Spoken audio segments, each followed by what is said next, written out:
¿Cómo está? Muy buenas noches, bienvenidos y bienvenidas a Periodismo en Plural. En esta ocasión le ponemos sobre la mesa tres temas que sin duda son de su interés ya. Y vamos a hablar en primer lugar sobre la reforma político-electoral que envió al Legislativo el presidente Andrés Manuel López Obrador. ¿Cuáles son sus intenciones? ¿Cuáles son los alcances de esta reforma? Y obviamente las voces en contra. El segundo tema también que ponemos a discusión con nuestros invitados esta noche es: regresan las escuelas de tiempo completo, y es que ya un juez en materia administrativa determinó que este programa de horario ampliado, incluyendo los alimentos para la población estudiantil, deben estar incluidos en la educación en México. Nuestro tercer tema: lamentable lo sucedido en este pueblo mágico de Jalisco, Mazamitla. Se hicieron presentes ahí grupos de la delincuencia organizada, manifestaron sus pleitos, enredos, como usted le quiera nombrar, y pues fue la población y los turistas de este pueblo mágico quienes pues se vieron afectados por estas manifestaciones, bloqueos, incendio de vehículos, incendio de algunas zonas forestales. Lo vamos a platicar, por supuesto, con Guillermo Velasco, que nos acompaña esta noche. Guillermo, ¿cómo estás? Muy buenas noches a todos, Trini, ¿cómo estás? Muy bien. Gabriel Torres, Gabriel Ibarra, ¿cómo están? Un gusto saludarlos. Gabriel Torres. Buenas noches, Trini, buenas noches, Guillermo, buenas noches, tocayo.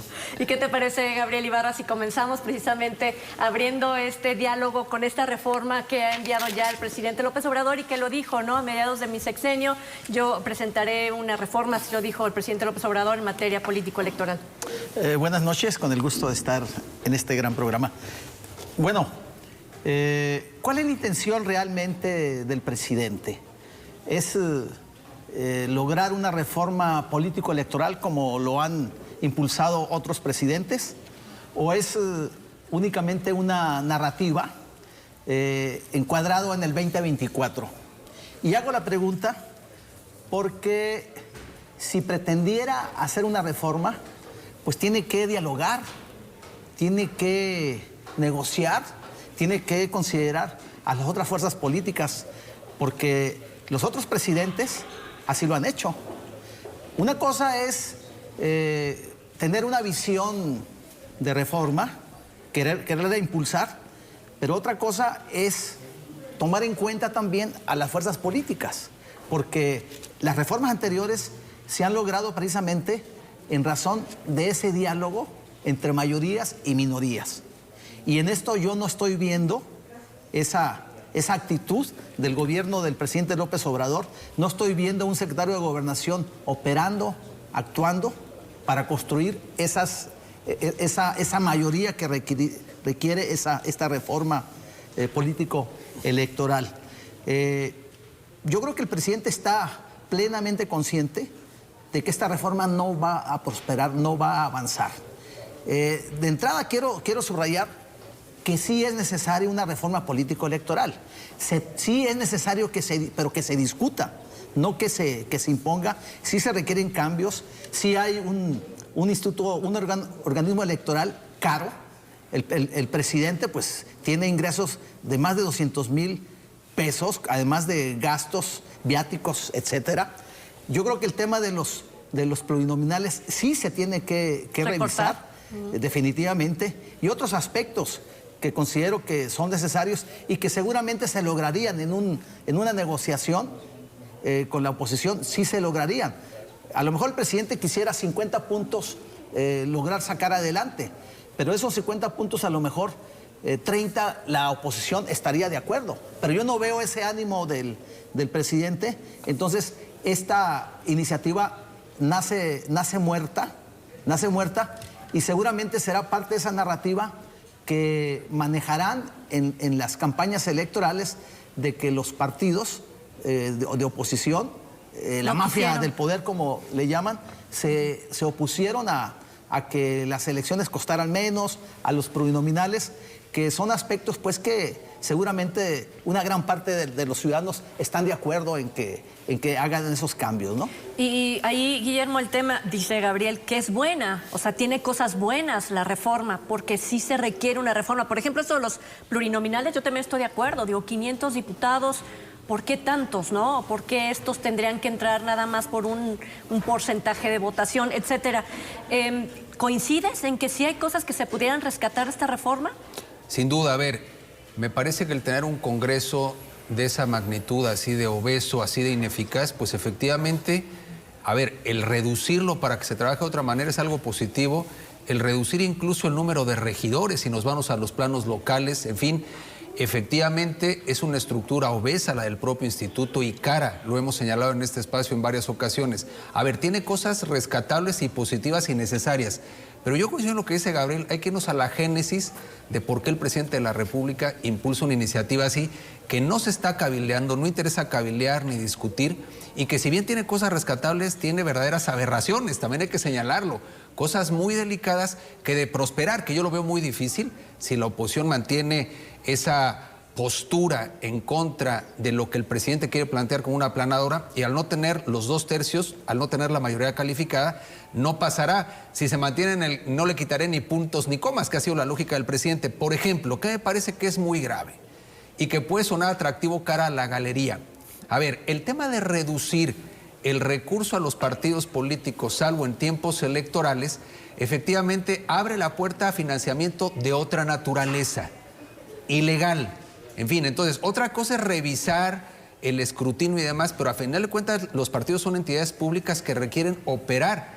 Otra cosa es que puede ser mucho el presupuesto que hoy tienen y que no existe una fiscalización adecuada. Segundo, el confundir lo que son líderes políticos de acceso al poder con consejeros, o sea, el voto popular para elegir justamente a la entidad que tiene que ser el referee de la elección, me parece que es un despropósito, porque va a haber otras fuerzas políticas haciendo campaña y financiando a personas que quizá no tengan la capacidad ni las credenciales para tener una gestión de esta naturaleza. No sé, a ver, el austericidio que ha planteado el presidente en ocasiones podría significar darle al traste a la democracia con el pretexto de hacerla más económica. Desde luego tiene que haber una revisión comenzando por el salario que gana el consejero presidente del INE. Yo no estoy de acuerdo, pero a final de cuentas, lo que ha funcionado bien es este instituto que goza una gran credibilidad, donde hay gente capaz. Hay acuerdos cupulares sin duda alguna entre los partidos políticos, no es químicamente puro, pero sería mucho peor, Trini, el hecho de tener compitiendo en campaña, esto es una falacia, el elegir por el voto popular a personas que van a normar o a vigilar o escudriñar la elección o las elecciones. Déjame interrumpirte, Guillermo, porque dices tú, hay acuerdos. O sea, el acomodar consejeros no es de hoy. ¿No? ¿Qué no podría sección sufrir el INE en el FICO? Digo, hablaré un intromisión de lo mejor del Ejecutivo. Si ya lo hemos visto en los anteriores, no solamente se está repitiendo una historia. Todavía no, porque hay acuerdos. Finalmente hay gente con competencias, con un mínimo para saber manejar, y lo han hecho. Ahí hay mucha capacidad, trayectoria y competencias. Son líderes que representan sociedad, algunos del ámbito académico y demás, y desde siempre hay cuotas partidistas, pero bajo las cuotas que provee el Poder Legislativo, Judicial, poner en campaña a personas que su personalidad nada respecto y que en el fondo son, obedecen a poderes prácticos, es empoderar más a los partidos políticos e incluso políticos para poner dinero, y entonces sí tener un instituto que realice el poder, intereses de otra naturaleza, mucho más a los propios políticos. Por tanto, medio que la solución, y diría finalmente Trini, el lógica de operar con menos recursos centraliza, porque desaparecería la estructura de representación locales. Significa, no van a tener capacidad de organizar una elección, te da control político. En fondo, la reforma que le está planteando el presidente, caso de que era prosperar, miras a darle poder a su partido político hacia el 2024. No está interesada en una reforma para lograr la democracia más transparente, más económica, sino están los rieles de la para que Morena tenga mejores condiciones para imponerse nueva al 24. Es una reforma con trasfondo político, no para fortalecer a la democracia. ¿Coincides? Yo creo que esta discusión, como en todas las propuestas del presidente de socializa, como lo argumenta, pues lo que tenemos discurso de filia, yo lo incluso mentes muy antis, que son articulistas en periódicos nacionales, y que leo que toda la reforma es mala, que todo, no que la reforma que plantea el presidente tiene claro oscuro, pero hay que entrar primero a decir tiempo. Una reforma, para que usted se entienda, el cambio de las reglas con las cuales se va a celebrar 2021, pues no se hará la elección de 2004, porque tentación confeccionar un a la medida de la siguiente elección para un partido, para un candidato político. Es que las reformas se hacen en el primer trienio de la presidencia y no a la siguiente elección. Eso hay ya legión que impide desde la elección puedas las reglas electorales porque viendo las añas y hay procesos, lo que hoy ya legisla de manera a las elecciones que empiezan a tiempos y procedimientos y no se puede ver. Yo creo que es muy tarde el timing al presidente dar una iniciativa de reforma que implica modificar la Constitución, porque si fuera modificar la ley lo se pueden hacer varias de esas cosas que hacer que podrían modificarlas pero reformación, pues necesariamente implica un time, es decir, la elección tiene todo el derecho de creer que el partido está comprando un chaleco a la medida y tiene todo el derecho la oponerse para que no le cambien las reglas en su propio perjuicio. Y yo creo que eso es normal cuando la modifica muy cerca de la siguiente elección presidencial. Si va a haber una reforma, que yo no descarto que pueda haber, ser negociada con la oposición, porque una reforma a la Constitución implica por eso una mayoría calificada. El legislador planteó que se requiere una mayoría calificada. De forma que no es posible que el partido del presidente, por mejor evaluado que esté el presidente López Obrador, saque adelante una reforma en el Congreso porque no tiene el número de legisladores necesario para modificar la Constitución. Y si van bajo la cerrazón y la descalificación de la oposición y no abriendo una mesa de negociación y diálogo para ver qué cosas sí y qué cosas no hay consenso, pues no va a salir nada. Como dijo Gabriel Ibarra, pues podría ser esta una reforma muerta, yo lo puedo suscribir si es al 100%. Ahora, ¿qué pasa en estas cosas? Pues lo normal, en un país democrático, lo normal es que tú pongas una propuesta por la mesa y luego la oposición entre a negociar, y yo creo que hay varios temas que podrían modificarse. Por ejemplo, la correlación entre mayoría relativa y representación proporcional, pues caray, desde la reforma de 1987 con el primer Código Federal de Instituciones y Procedimientos Electorales no se ha reformado.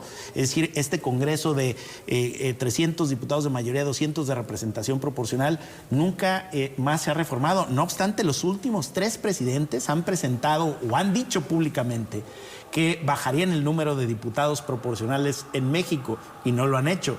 Peña Nieto lo dijo, antes que Peña lo dijo Felipe Calderón y también lo dijo Vicente Fox y ninguno lo logró, pero sí lo dijeron. Hoy dice el presidente una cosa que en el discurso dicen una cosa, pero la iniciativa dice otra, que también, ojo con eso. El presidente habla de cambios a la Constitución que la iniciativa de la ley son exactamente al contrario. Por ejemplo, él dice que hay que reducir, lo dice, que hay que reducir el número de diputados proporcionales, pero la iniciativa dice que todos deben de ser electos bajo la iniciativa proporcional. De hecho, por la forma, Javier Corral, exgobernador, dijo, oye, yo vi al presidente y me pareció que lo que dijo era muy desafortunado, pero luego leí su iniciativa de ley y hay puntos muy rescatables. En efecto, o sea, yo creo que incluso en Morena no están muy claros de cuál es esa iniciativa que presentaron. Además hay 2 iniciativas, una de un diputado y la otra del senador Ricardo Monreal. Yo no sé ahí en realidad cuál lleva predominancia. Pero lo que me queda muy claro es que todo lo que plantearon no puede ser reformado a nivel constitucional porque el partido del presidente no tiene los números ni el consenso, y lo acabamos de ver con una reforma más importante que es la eléctrica y no pasó, para sacarla adelante. ¿Qué sí puede? Yo creo que sí se puede revisar la relación mayoría relativa, representación proporcional. Yo creo que sí se puede revisar el financiamiento, que no quitarlo, pero sí revisar las fórmulas de financiamiento a los partidos.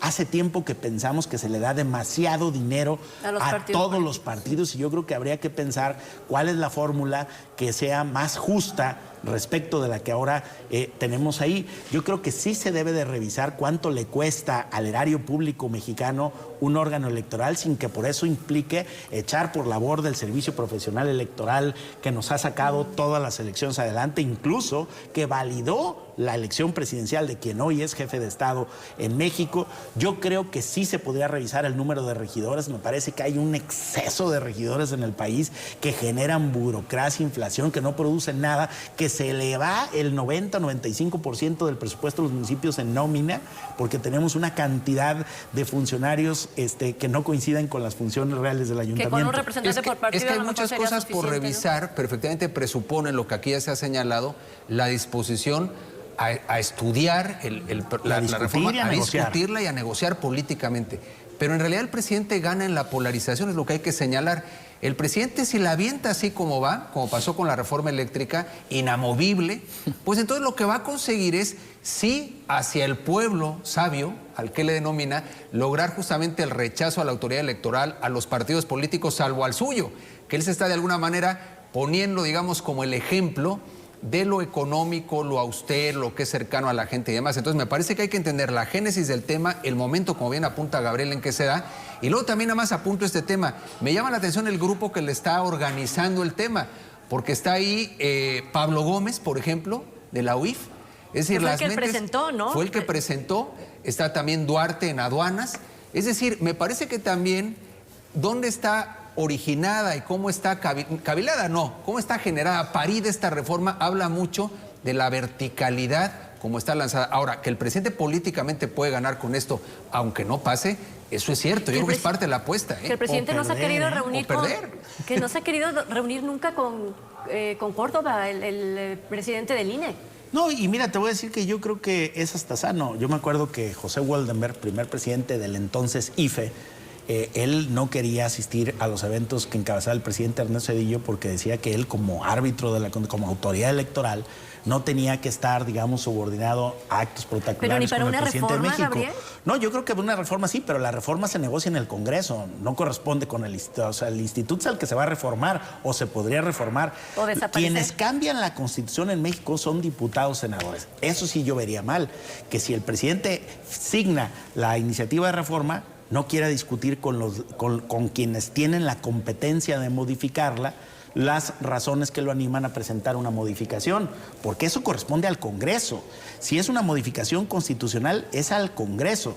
Entonces yo creo que es en el Congreso donde se debe de discutir. Lo que no veo es que los grandes líderes parlamentarios, específicamente los de Morena, entiendan muy bien cuál es la reforma que quieren, porque de principio en la cancha de ellos hay dos. Por eso insisto, una de Ricardo Monreal y otra de un diputado que ni me acuerdo de su nombre, y que en muchos de los temas que plantean son contradictorias entre sí, ni siquiera son no tiene nada que consonantes. Ahora, ¿es posible la reforma al 100% como está planteada? No. Oye, que porque el presidente trae 60% de aprobación, le acaban de rechazar la reforma eléctrica y si no se ponen a negociar, también esta se la van a rechazar.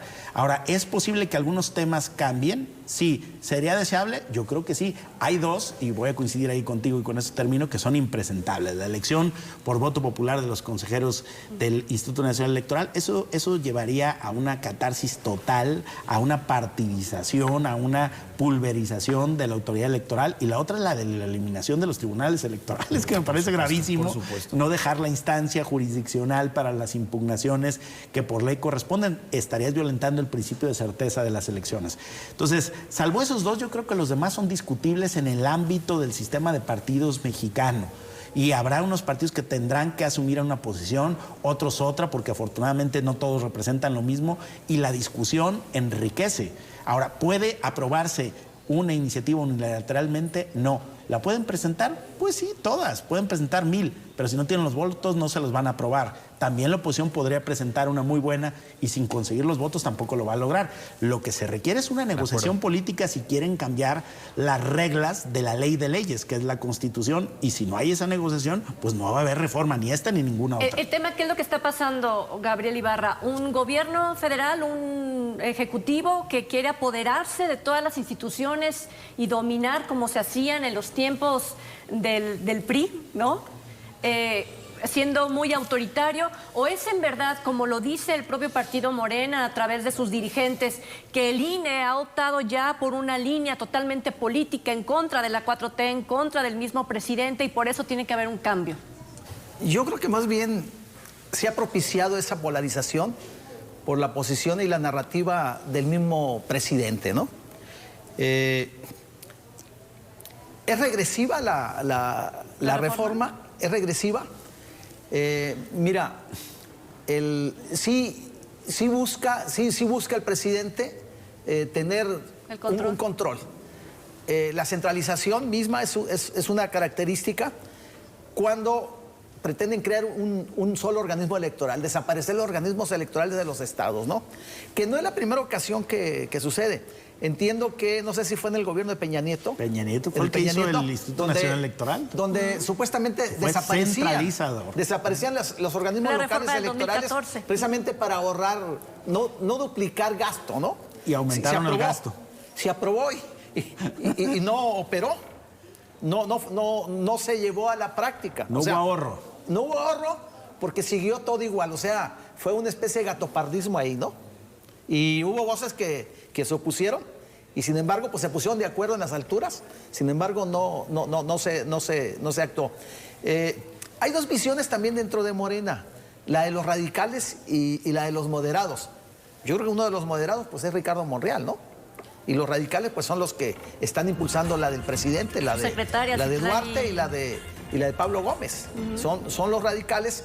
Entonces, así como está planteada, pues no va a pasar. Tiene que sentarse a dialogar, a negociar con las fuerzas políticas, porque de otra manera pues no se va a lograr y va a ser otro fracaso del presidente. A lo mejor eso ya está calculado por el presidente para echarle la culpa precisamente a la oposición de que no hay avances, están de acuerdo en bajar los gastos de elecciones muy caras, que hace un cuestionamiento que se le ha hecho al sistema democrático mexicano, que es una democracia muy cara. Yo creo que ese punto sí debería revisarse, pero no veo una actitud del presidente y no veo a un secretario de Gobernación operando en ese sentido, ¿no? Pero es un fracaso entre comillas, ¿eh? Bueno, por lo que coincido, porque políticamente el presidente logra o mantiene una narrativa de polarización que lo fortalece con su base electoral y le puede dar cohesión a un partido que cada vez se desmorona más, ¿eh? Lo que hay que entender es que Morena tiene grietas muy importantes y efectivamente, y saben que con la popularidad, como bien apunta Gabriel, no se logra todo. Es más, ni siquiera ganar la siguiente elección, no necesariamente. Pero ojo con el INE, es que tenemos que ir a una pausa, ojo con el INE, porque justo el año que entra, en abril del año que entra, Lorenzo Córdoba deja la presidencia del Instituto Nacional Electoral junto con otros... y Ciro Murayama. Otros los dos grandes amigos, ¿no?, del presidente. Exactamente, serían estos pilares que han sostenido el actual INE. ¿Qué pasará cuando estos cambios se registren y haya esta presión nuevamente de nuevos acomodos, ¿no? Como hemos visto, ¿no? Estos consejeros que van a entrar y que van a decir si son cuotas o no son cuotas de partidos, etcétera. Y eso pudiera todavía tambalear más o tambalear al propio Instituto Electoral. Así que, bueno, al tiempo, pero habrá que irnos a la pausa y regresamos. El tema, por supuesto, que le invitamos a que nos acompañe en la siguiente ronda de plática será el regreso de las escuelas de tiempo completo. Ya volvemos.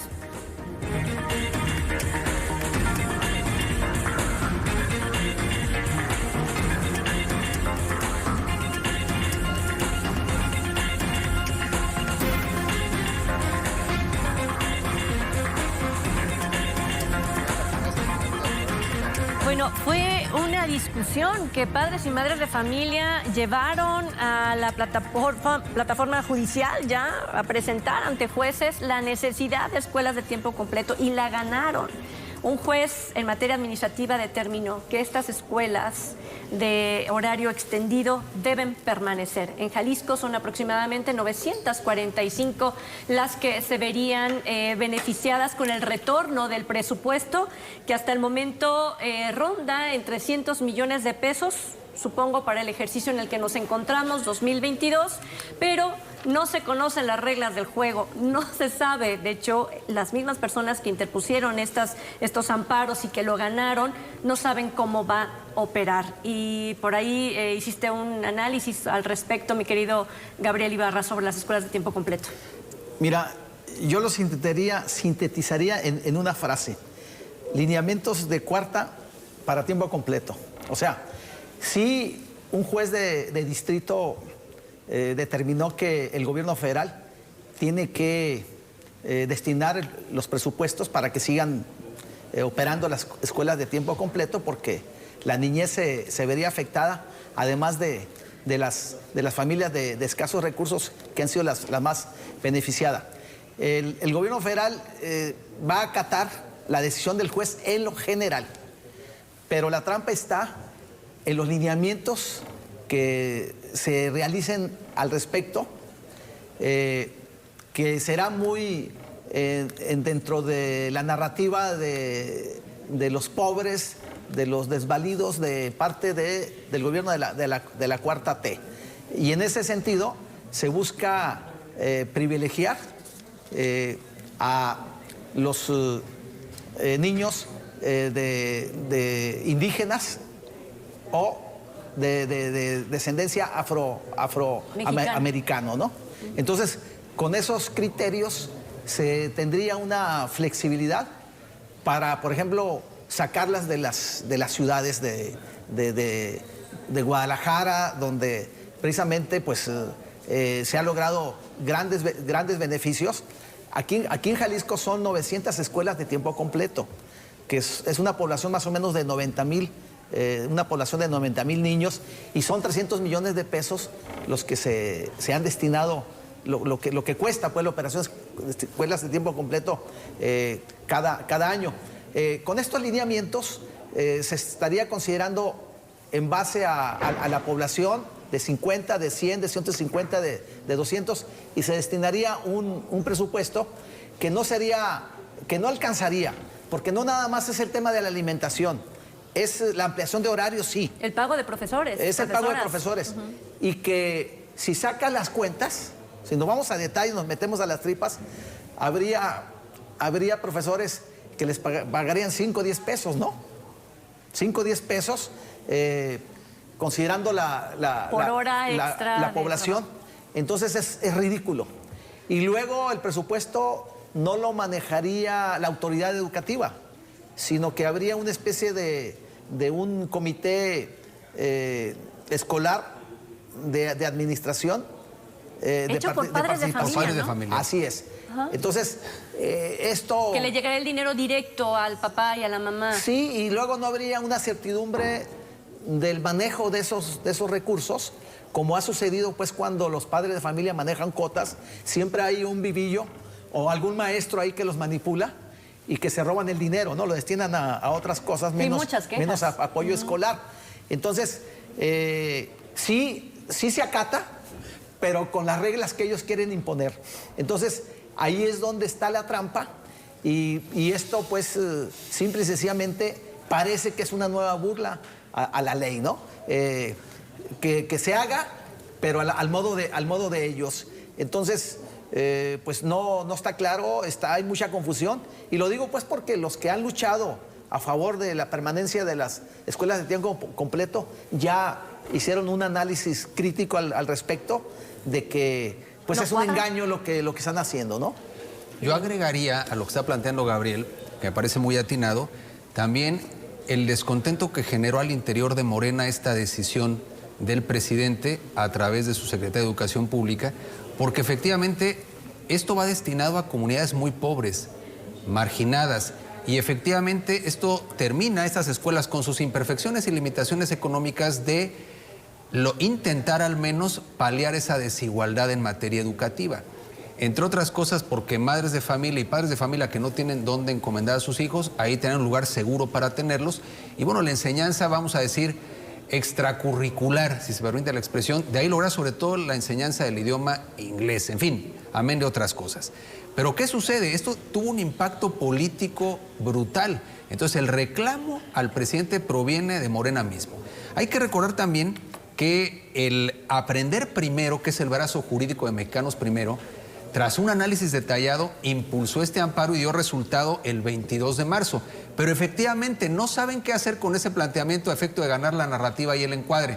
Entonces están planteando desde de cambiar el nombre, porque el nombre se bautizó, digamos, las escuelas de tiempo completo con el presidente Calderón. Y efectivamente el presidente... ¿Se cambiaría? Sí, se cambiaría. Se cambiaría, pero... La escuela es nuestra, ¿no? La escuela es nuestra. Pero me refiero, las batallas son ahí, Trin, no hay que olvidar, es decir, que no quede sombra alguna o atisbo, ¿no?, de lo que era una administración anterior. En segundo lugar, el tema clientelar. Quieren garantizar a toda costa, efectivamente, la entrega a los padres de familia, con todo respeto, no va a ser sinónimo de la eficacia en el manejo de estos recursos. Y aquí es muy importante no solamente que el tema quede ya autorizado, sino que opere con transparencia y con eficacia el manejo del recurso, y no es garantía lo que puede pasar como lo está planteando el presidente. Y lógicamente entonces están ahora no negando, o más bien sí negando, que se debe una presión legal y lo están manejando bajo la narrativa de que son ajustes al programa, efectivamente poniendo por delante el nombre que ellos quieren imponer. Pero me parece que en todo caso no hay que perder de lado la necesidad de un enfoque así, que tiene que ser eficaz, dotado de los recursos suficientes, porque si no, efectivamente no va a prosperar absolutamente nada, ¿no? Gabriel. Bueno, para mí las escuelas de tiempo completo, en el modelo de la UNESCO, básicamente tienen un impacto en dos rubros. Uno, y el muy importante en un país subdesarrollado y desigual como el nuestro, es en la alimentación de los niños. Lamentablemente, una amplísima población vive en condiciones de marginación y pobreza, y una escuela de tiempo completo le da al niño, y lo vamos a decir acá, parece increíble para muchas personas que tienen, cierto nivel económico, pero para muchos niños implica la posibilidad de comer más de una vez al día, y con ello de tener un desarrollo cognitivo que les permita no tener hambre para poder estudiar. Entonces, yo creo que ese papel lo cumplían las escuelas de tiempo completo en México, que atendían a nivel nacional una población de 3.5 millones de niños. Son los que estaban inscritos en las escuelas de tiempo completo a nivel nacional. Ahora bien, el segundo punto tiene que ver con cómo ayudaban las escuelas de tiempo completo a las familias en donde la necesidad hace que papá y mamá tengan que ir a trabajar, o no hay papá y solo mamá, o no hay mamá y solo papá, y la escuela de tiempo completo permitía que el único jefe o jefa de familia pudiera trabajar para poder sostener su hogar. Al quitar la escuela de tiempo completo con el argumento de que había corrupción, sí, hay corrupción ahí, y hay corrupción prácticamente en todos los rubros de la vida política y social de México, bueno, pero esa no es la razón para eliminar un sistema que tenía y que tiene esos dos grandes atributos: ayudar a los niños que no recibían alimentos y que no tienen, además, porque viven en condiciones de pobreza y de marginación, no tienen manera de comer lo mínimo indispensable para tener un desarrollo cognitivo adecuado, y la escuela de tiempo completo se lo permitía. Por el otro lado, el niño que también, al estar de tiempo completo en la escuela, permitía a la vez a la madre o al padre, o a ambos, atender una jornada completa de trabajo para que el niño, cuando llegara al hogar, hubiera los recursos mínimos para seguir subsistiendo. Bueno, yo creo que en eso hubo una incomprensión, y es por eso que es de la misma bancada de Morena donde ha habido más reclamos. Ahora, el amparo resuelve en términos genéricos, pero como ya lo dijo bien Gabriel Ibarra, pues el problema no se resuelve de fondo si el gobierno federal no quiere que existan escuelas de tiempo completo en México, porque si les van a pagar una miseria por el tiempo extra a los profesores, lo que vamos a tener son guarderías y no escuelas, y si no hay el suficiente financiamiento, tampoco estarán los alimentos que se necesitan, ¿no? Van a comer fatal. Entonces, claro, realmente ahí lo que se tiene que resolver de fondo es si van a operar o no van a operar las escuelas de tiempo completo. Finalmente, esto de que el recurso se le entregue directamente a los padres de familia, tampoco estoy tan en desacuerdo. Puedo creer que algún padre de familia pueda resultar vivo, como dijo mi tocayo Ibarra, pero pues más vivos que los funcionarios, que se llevan muchísimo más, ¿no? Más expertos en burlar a la ley. O sea, que se lo lleve el político, que se lo lleve mejor la familia. Yo creo que no, que lo que pasa es que de todos modos en ambos lugares existen riesgos. No hay una figura que te dé 100% de seguridad, no la hay, ni siquiera en el primer mundo. Es decir, la corrupción está en todos lados, lo que pasa es que hay que castigarla. Y aquí el problema es que no se castiga, se denuncia, pero no se castiga.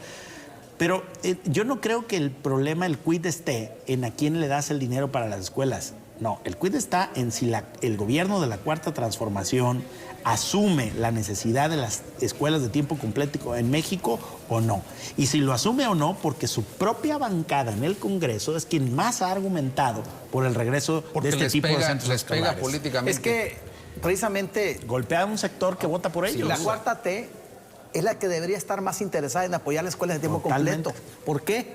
Porque es precisamente... Les queda como anillo al dedo. Sí, porque pues es lo que ofrecen. Parte del discurso del presidente es contra la pobreza y la desigualdad. Y la escuela de tiempo completo te permite... Combaten las dos. A través de la educación, pues. Porque yo creo que la educación, además, es el principal motor de transformación de una sociedad para combatir la desigualdad, ¿no? Entonces, esa es una contradicción terrible. acaba con las escuelas de tiempo completo. Aquí en Jalisco, de las 900 que había, solamente 9 sobreviven. 9. Y por amparos. ¿Y por qué? No, por amparos y porque los padres son los que están aportando. Financiaron, sí, los padres. Y creo que la Secretaría de Educación de Jalisco también ha aportado algo, porque todo el presupuesto que había federal desapareció completamente. Entonces, el tema pues no está cerrado. El tema va a seguir adelante porque pues seguramente los que están inmersos y que están afectados pues van a seguir insistiendo y van a exhibir que en reglas claras. Es una vacilada como quieren salir. Reglas claras. Ahora, yo quisiera abonar, decía Gabriel, el tema educativo, más allá de las escuelas de tiempo completo. En realidad, el gobierno federal ha pretendido hacer de la educación un arma de control ideológico. Primero le cede al sindicato el control de la educación por razones de naturaleza política. Y renuncian a indicadores, a visión global, a pruebas internacionales, a capacitación, evaluaciones, opacidad, corrupción, parentescos y demás. Sí. Pero no contentos con esto, viene incluso un planteamiento que hace recientemente el director de materiales educativos, por cierto, de nombre Marx Arriaga, en donde dice, bueno, vamos a no reconocer los contenidos de los libros de texto porque fortalecen el modelo neoliberal y vamos a hacer un planteamiento. ¿Qué es un planteamiento? Y lo dice con todas sus letras, es decir, más claro ni el agua, alineado al proyecto de la 4T. Entonces, ¿ante qué estamos? Ante un proyecto de corte fascistoide que lo que busca es, mediante la educación que tendría que liberar, que formar, que transmitir valores, que capacitar, estamos adoctrinando, buscan adoctrinar a la niñez. Entonces es no sacarla de la miseria ni de la ignorancia, pero más aún es someter a un proceso no pedagógico, sino de adoctrinamiento. Están llamando a los profesores líderes sociales. A mí que me perdonen, pero el papel del profesor es enseñar, es estar ahí. Pero sí son líderes sociales. Sí, pero en realidad... Sí lo son en las comunidades. Pero aquí hay un planteamiento revolucionario, por si es cierto. Están también para servir en las comunidades porque la educación sirva al contexto en el que está.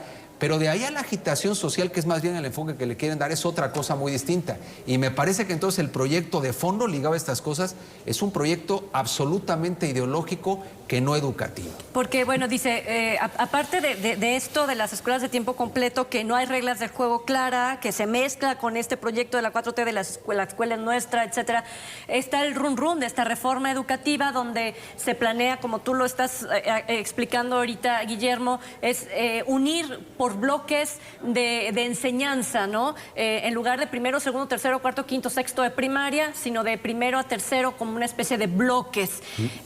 Y es ahí donde sostiene que no tienen la menor idea de qué tipo de educación, de academia necesita cada uno de niñas, según el grado, por algo es el grado. Y ya quienes están en contra de esta supuesta reforma educativa están hablando de que lo que quieren es simplemente meter toda una ideología nueva sobre los términos políticos y sociales y que no tiene nada que ver con los niveles educativos o académicos. Con el rigor académico. Con el rigor académico. No les interesa la calidad educativa, es lo que se advierte. Quieren controlar. Mira, este esquema que estás planteando de agrupar se entiende, porque todo tiene una razón de ser, se entiende en contexto de algunas escuelas rurales en donde había muy pocos niños y no había prácticamente maestros. El sentido común aquí lleva, también hay que entender que responde a realidades sociales, agrupar para enseñar en condiciones muy precarias. Pero ¿qué pasa? Este gobierno desconoce que hay muchas realidades.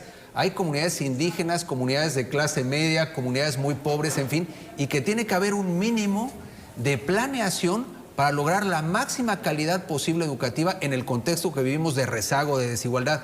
Pero a rajatabla, vender un modelo que en el fondo lo que busca es seguir crispando y respondiendo a una sola realidad, me parece que es no entender a ese México diverso, desigual que tenemos. Yo creo que es lo que no ha entendido la 4T al respecto, ¿no? Ahora, se quiere regresar una discusión que recuerdo en la época de Echeverría, claro, ¿no? Claro. A través de los libros de texto querían ideologizar. No querían ideologizar. Sí lo hicieron, ¿no? Claro que sí. Sí cambiaron los libros de texto. Nomás hay que darle una mirada a un librito viejo para que veas lo que enseñaban en historia y todo.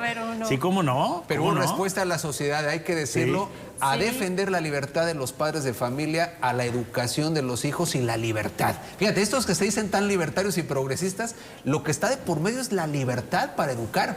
cosa que no está garantizándose con el modelo de la 4T. Y ahí en materia está lo educativa. fascistoide, ¿no? Y ahí está lo fascistoide. Bueno, pero la Libertad de iniciativa, cátedra, ahí ¿no? la iniciativa sí se discuten temas, digamos, sueltos, pero como una iniciativa como tal no está presentada. No. Es decir, hay intentos y hay radicales que plantean cosas, pero a mí no me queda claro que les dé el tiempo.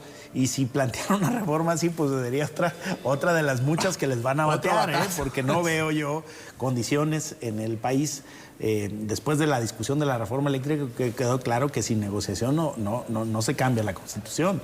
Entonces tampoco pensemos que porque hay mucha popularidad en el jefe de Estado va a cambiar lo que se le dé la gana de la Constitución. Ya vimos que no. También Pero nos hay que exhibe- señalarlo. Sí. Hay que exhibirlo. Hay que Es parte del debatirlo. debate.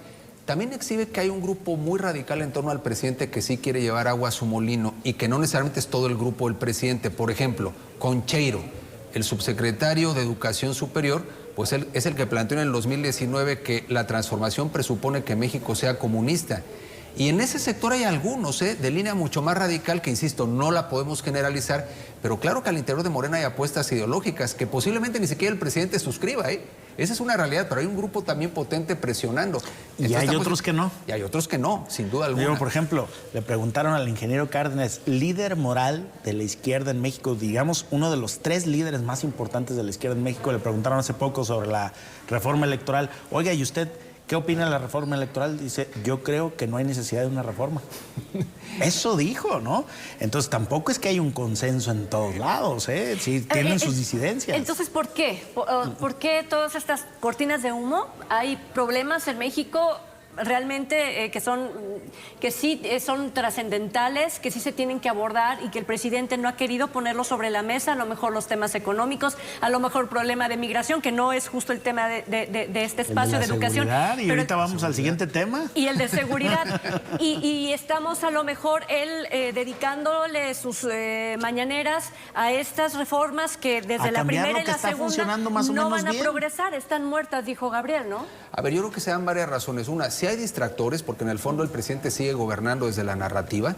Si te fijas, van abriendo así como naipes cada mañana y todos vamos un poco mordiendo el anzuelo de discusiones varias que no atienden necesariamente las problemáticas en materia económica, de seguridad y de salud más importantes. También hay encuadres ideológicos. Hay apuestas en donde hay personas con una convicción radical que quieren impulsar con todas sus propias convicciones, fobias, filias o como lo queramos ver. Y me parece que también lo que hay que entender es que en el fondo se están tratando temas en la lógica de la inmediatez mediática. O sea, también estas cosas como lo que se está aventando hoy presupone un largo recorrido y un estudio, pero también nos exhibe que es un gobierno que está muy poco acostumbrado al parlamento abierto, al diálogo, al consenso. No, pues son ajenas. Y que se desprecia a los expertos. Fíjate, de todas las ideologías, los docentes y las personas que saben de educación han dicho, oye, así como está planteado, así sea un tema en ciernes, es un despropósito. No le ven, mira, para decirlo bonito, no le ven ni pies ni cabeza. Ese ha sido el análisis más suavecito al Gilberto respecto. Guevara Niebla destrozó, ¿no? Sí, esta claro, propuesta. claro. Y Gilberto Guevara Nieblas en el pasado lo tenían como el diablo de la uno de izquierda. los mayores referentes de la Sí, educación. pero destrozó. Fue a la yugular, completamente, Sí. absolutamente. La apuesta es que no va a pasar nada. Lo que sí es que en las escuelas de tiempo completo no están las reglas puestas todavía, no sabemos cómo van a operar y esto podría ser un riesgo sin duda a no sostener un buen programa, una buena planeación educativa que pueda sacar a los niños y a las niñas mexicanas de esto que venimos arrastrando, una educación que no era al 100% muy buena en sexenios anteriores, que llega una pandemia que sin duda retrasó estos niveles académicos en muchos lados, sobre todo en las zonas rurales donde no había acceso a la tecnología y todavía vienen con esta última parte donde pudiera, en todo caso, a lo mejor al final del sexenio, hacer un balance de cómo avanzó la educación en México y podríamos apostar que no hay gran avance, o a lo mejor hasta podríamos decir que pudiera registrarse un retroceso, ¿no? Como dice Gabriel Torres, hay cosas que merecían la pena, eran perfectibles, pero la reforma educativa con el presidente Peña Nieto era algo digno de reconocerse, con lagunas y demás. Pero entonces es la necesidad obsesiva de borrar de un plumazo lo que incluso merece la pena. Pero eso pasó con el INSABI, pasa en materia educativa. está pasando ahora esto con el enfoque de las escuelas de tiempo completo. Llámale como quieras, inclusive, si esa es la obsesión del presidente, pero que el tema camine atendiendo las necesidades más importantes, ¿no? Y no les interesa la calidad, elevar el nivel educativo de la niñez. Me quedo No les con la interesa. igualdad y la calidad de la que hablaba hace un momento, Gabriel. Bueno, vámonos a la pausa y cuando regresemos, ¿qué sucedió en Mazamitla el fin de semana? Volvemos.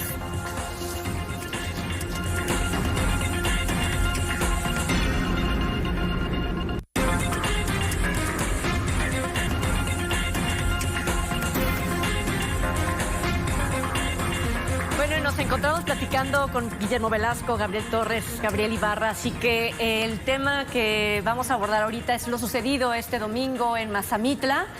Fue de verdad triste ver cómo turistas a través de sus redes sociales mostraban justo el momento de un tiroteo que se registró en este pueblo mágico, donde se tiraban al suelo, donde el alcalde de Mazamitla le pidió a la gente, a los turistas, que se resguardara.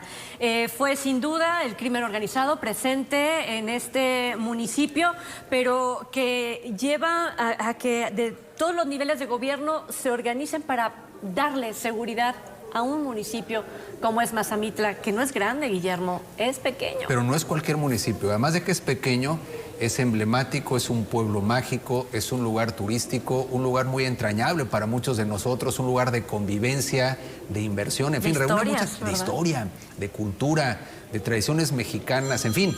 Entonces me parece que lo que está sucediendo ahí, nos hemos referido en ocasiones, por ejemplo, a Puerto Vallarta, también un lugar fundamental, turístico, potente, que en realidad lamentablemente hemos visto que parte del paisaje es darnos cuenta que ahí impera y convive la violencia con otras actividades y la presencia de grupos de la delincuencia organizada.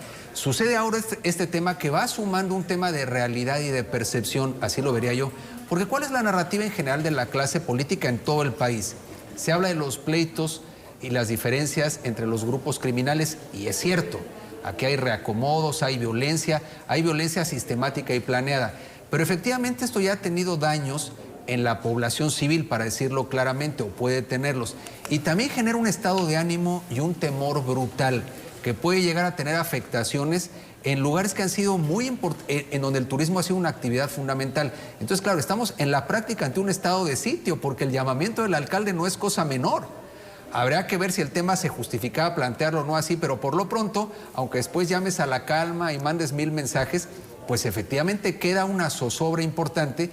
Y si lo vemos, una cosa son los indicadores, pero también es cierto que hay una percepción generalizada de que no estamos seguros. Y hay lugares en donde ya podemos hablar, quizá en otros estados de momento, de auténticos estados fallidos.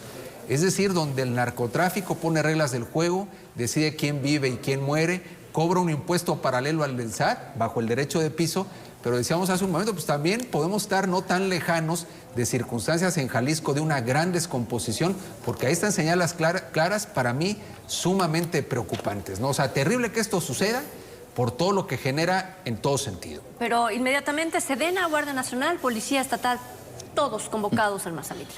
Sí, fíjate que lo mágico en estas circunstancias es el nivel de impunidad con la que estos grupos operan, porque hoy lo vimos en Mazamitla y podríamos, digamos, satanizar a Mazamitla y decir, uy, híjole, es el municipio donde más violencia. No, pues esto nos ha ocurrido en zonas residenciales de Zapopan, en colonias de Guadalajara, que en plena luz del día llegan, matan incluso policías, llegan las balaceras, matan policías, se persiguen a balazos.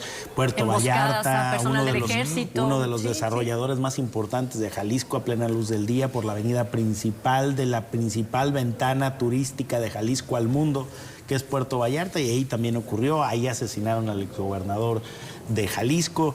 Entonces, yo no creo que sea un tema de los límites con Michoacán, como luego le quieren dar explicación. No, estamos viendo más bien que hay una impunidad, que el gobierno está rebasado para muchos temas, todos los gobiernos municipales. Y luego, cuando los alcaldes hacen lo único que pueden hacer en una circunstancia de estas, que es llamar a que la población se cuide a sí misma, los regañan. Que no deben de decir nada, que ellos no se deben de meter, pues entonces ¿para qué queremos los municipios? Ningún municipio tiene la capacidad de enfrentar un grupo criminal tan organizado y sofisticado como lo hemos estado viendo en diferentes puntos del estado de Jalisco, del país, diría yo. Pero luego cuando a los alcaldes hacen lo mínimo que pueden hacer, que es pedirle que la gente sea cuidadosa, que no salga, que se cuide, que se proteja a resguardo en Una su reacción casa. rápida, y luego ¿no? dicen que están fomentando el pánico, pero si el pánico está a la vista de todos. Lo vimos en las redes sociales. Ay, las No, lo imágenes. vimos. Ahorita ya no se puede ocultar absolutamente nada. Lo estamos viendo, Gabriel, ¿no? Es una zozobra y no es la primera vez que un alcalde llama a resguardarse. Sucesos mediáticos con alto impacto, ¿no? Y esto choca con la narrativa de nuestros gobernantes que tratan de minimizar estos sucesos y tratan de convencernos con estadísticas de que vamos bien. Pues iríamos bien si fuera la excepción, ¿no? Un homicidio o un suceso de esta naturaleza. Pero pues aquí operaron en 4 puntos. Hubo bloqueos en 4 puntos de esa zona, quemando vehículos, camiones, transportes, etcétera. Y luego la información confunde, primero, que no había habido ningún fallecido, que afortunadamente, lamentablemente no fue así, pues hubo Fueron 3 bajas, ¿no? tres fallecidos. Y luego se da en domingo, un día pues donde las familias pues salimos a estos lugares a recrearnos a la convivencia y qué traumático esto que se da. Y por otro lado, el hecho de que se dé en esa zona. Yo entendería pues que como no es la primera ocasión, ya había sucedido en San José de Gracia, que la coordinación del gobierno federal, gobierno estatal, pues operara, ¿no? Que fuera la zona más cuidada, más protegida. Y sin embargo, pues vimos que no. Vimos que no porque esto de los homicidios que se dieron hace 2 meses, cuando mucho, entendería que la Guardia Nacional tiene un operativo especial en esa zona. Pero vemos que no les interesa, no hay una coordinación con las autoridades locales, no sé, ¿no? Pero como bien dice mi tocayo, esto se ha dado en diversos puntos del estado, no es nada más en Mazamitla, está fresco por los homicidios en San José de Gracia que se registraron hace cerca de 2 meses, pero recordemos también que hace 5 o 6 años hubo un narcobloqueo muy grande en Jalisco, donde paralizaron y atacaron casi en 40 puntos del estado. Fue un 1 de mayo, ¿no? Del estado. ¿Fue un 1 de mayo? Justo, tiraron un 1 de mayo, helicóptero, efectivamente. paralizaron todo, solamente en zona metropolitana, que es un desafío a la autoridad muy importante.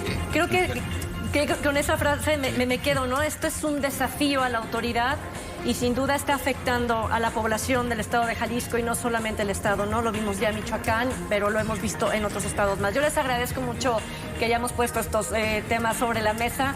Gabriel Ibarra, muchísimas gracias. Gracias a usted. Guillermo Velasco. Gracias, Trini, muy buenas noches. Gabriel Gracias a Torres. todos. Buenas noches. Gracias y muy buena noche a usted por habernos acompañado. Gracias.